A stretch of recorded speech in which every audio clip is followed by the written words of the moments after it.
Hema committee report പുറത്തു വന്നതിന് പിന്നാലെ നിരവധി പേരാണ് തങ്ങൾക്ക് നേരിട്ട ദുരനുഭവങ്ങളെക്കുറിച്ച് പറഞ്ഞ് രംഗത്തെത്തിയത്. ഇതിനോടകം തന്നെ നിരവധി പ്രമുഖരാണ് വിവാദത്തിൽപ്പെട്ടിരിക്കുന്നതും. കഴിഞ്ഞ ദിവസം സംവിധായകൻ രഞ്ജിത്തിനെതിരെ പരാതി ഉന്നയിച്ച വ്യക്തിയാണ് രേവതിയെക്കുറിച്ചും സംസാരിച്ചത്. ഈ വേളയിൽ ഒരാളെ സമൂഹത്തിന് മുന്നിൽ നാണം കെടുത്താനുള്ള തമാശ കളിയല്ല ഈ വെളിപ്പെടുത്തലുകളെന്ന് പറയുകയാണ് നടി രേവതി. പണവും പ്രശസ്തിയും ഉള്ളയിടത്ത് പ്രശ്നങ്ങൾ ഉണ്ടാവുന്നത് സ്വാഭാവികം.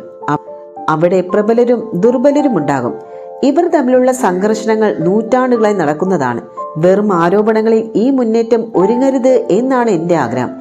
ഹേമ കമ്മിറ്റി റിപ്പോർട്ടിന്റെ പകുതി ലൈംഗിക ചൂഷണങ്ങളെ കുറിച്ചാണെങ്കിലും മറുപകുതി ഇൻഡസ്ട്രിയിലെ മറ്റു പ്രശ്നങ്ങളിലേക്കാണ് വിരൽ ചൂണ്ടുന്നത്. അതും ലൈംഗിക ചൂഷണം ചർച്ച ചെയ്യപ്പെടുന്നത് പോലെ ഗൗരവകരമായ വിഷയമാണ്.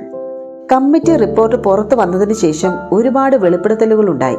ഈ ആരോപണങ്ങളുടെ നിജസ്ഥിതി അന്വേഷിക്കണം. ആരോപണം ഉന്നയിക്കുന്നവർക്കെതിരെ സംഘടിത ആക്രമണം നടക്കുന്നുണ്ട്. സ്ത്രീകൾക്കെതിരെ സ്ത്രീകളെ തന്നെ ഉപയോഗിക്കുന്ന രീതി പണ്ട് മുതലേ നാം കണ്ടുവരുന്നതാണ്. അതും ഇവിടെ തുടങ്ങിക്കഴിഞ്ഞു. മറ്റുള്ളവരെ സമൂഹത്തിന് മുന്നിൽ നാണം കെടുത്താനുള്ള വെറും ഒരു തമാശയല്ല ഇത്. അടുത്ത തലമുറയ്ക്ക് വേണ്ടിയാണ് ഈ ഒരു പോരാട്ടം.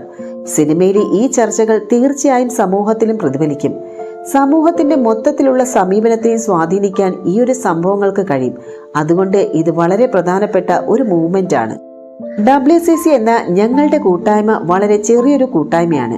സർക്കാരിന് ഒറ്റയ്ക്കൊന്നും ചെയ്യാൻ കഴിയില്ല. എല്ലാവരും സർക്കാരിനോടൊപ്പം നിന്നാലേ കാര്യങ്ങൾ നടക്കൂ. എല്ലാ സംഘടനകളും അതിനായി മുന്നോട്ട് വരണം. അതിനാണ് ഞങ്ങൾ അഹോരാത്രം പണിയെടുക്കുന്നത്. സ്വന്തം ഉത്തരവാദിത്തത്തിൽ നിന്നുള്ള ഒളിച്ചോട്ടമാണ് ഈ രാജി. കാര്യങ്ങൾ മനസ്സിലാക്കണം, സംവാദങ്ങൾ ഉണ്ടാകണം. ഒരു മേശയ്ക്ക് ചുറ്റുമിരുന്ന് സംസാരിക്കുന്നതിൽ എന്താണ് തെറ്റ്? എന്തിനാണ് ഇത്രയും ഈഗോ? സമൂഹത്തിന് മുന്നിലാണ് പ്രതിച്ഛായയുള്ളത്. ഞങ്ങൾക്കിടയിൽ അതില്ല. ഞങ്ങൾ സഹപ്രവർത്തകരാണ്. ഈ പ്രതിച്ഛായ സഹപ്രവർത്തകർക്കിടയിലും വേണോ?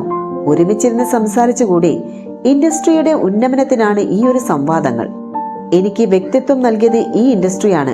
എല്ലാവരുമായും എത്ര ഗംഭീര സിനിമകൾ ചെയ്തിട്ടുള്ള വ്യക്തിയാണ് ഞാൻ. പിന്നെ എന്തിനാണ് ഈ ഇമേജിന്റെ പേടി? കഴിഞ്ഞ 10 ദിവസങ്ങൾ ശരിക്കും ആകെ കോലാഹലമായിരുന്നു. ഇനി നമുക്ക് ഒരുമിച്ച് വരാം, സംസാരിക്കാം, കാര്യങ്ങൾ എങ്ങനെ മെച്ചപ്പെടുത്താം എന്നതിനെ കുറിച്ച് സംസാരിക്കാം. കാരണം ഈ സ്ത്രീകൾ നിശബ്ദരാകാൻ പോകുന്നില്ല. മലയാളത്തിൽ ഇപ്പോൾ നടക്കുന്നത് വെറും മീറ്റു വെളിപ്പെടുത്തലുകളല്ല, അതിനപ്പുറത്തേക്ക് വളർന്നു കഴിഞ്ഞു. ഇതിൽ തന്നെ അവസാനിക്കാതെ ഇരിക്കാനാണ് ഞങ്ങൾ ശ്രമിക്കുന്നത്. ഹേമ കമ്മിറ്റി നിർദ്ദേശങ്ങൾ നടപ്പിലാക്കണം. സുരക്ഷിതമായ തൊഴിലിടം മാത്രമല്ല, തുല്യ വേതനം കൂടി നൽകുന്ന ഒരിടമായി മാറ്റാനാണ് ശ്രമിക്കുന്നത് എന്നുമാണ് ഒരു ദേശീയ മാധ്യമത്തിന് നൽകിയ അഭിമുഖത്തിൽ രേവതി പറഞ്ഞത്. അതേസമയം കഴിഞ്ഞ ദിവസം സംവിധായകൻ രഞ്ജിത്തിനെതിരെ രംഗത്തെത്തിയ യുവാവ് പറഞ്ഞ കാര്യങ്ങളും വൈറലായിരുന്നു. രഞ്ജിത്ത് ആവശ്യപ്പെട്ട പ്രകാരം സിനിമയുടെ കാര്യങ്ങൾ സംസാരിക്കാൻ ബാംഗ്ലൂരിലെ ഹോട്ടലിലെത്തുമ്പോൾ രഞ്ജിത്ത് ഫോണിൽ ഒരു നടിയുമായി സംസാരിച്ചു കൊണ്ടിരിക്കുകയായിരുന്നു. തന്നെ നഗ്നനാക്കി നിർത്തിയ ശേഷം ഫോട്ടോ എടുത്ത് ആ നടിക്ക് അയച്ചു കൊടുത്തു. രേവതിക്കാണ് ഫോട്ടോ അയച്ചത് എന്നാണ് രഞ്ജിത്ത് പറഞ്ഞതെന്നും നിന്റെ ഫോട്ടോ കണ്ടിട്ട് രേവതിക്ക് ഇഷ്ടമായി എന്നുമാണ് രഞ്ജിത്ത് പറഞ്ഞത് എന്നാണ് യുവാവ് പറഞ്ഞിരിക്കുന്നത്.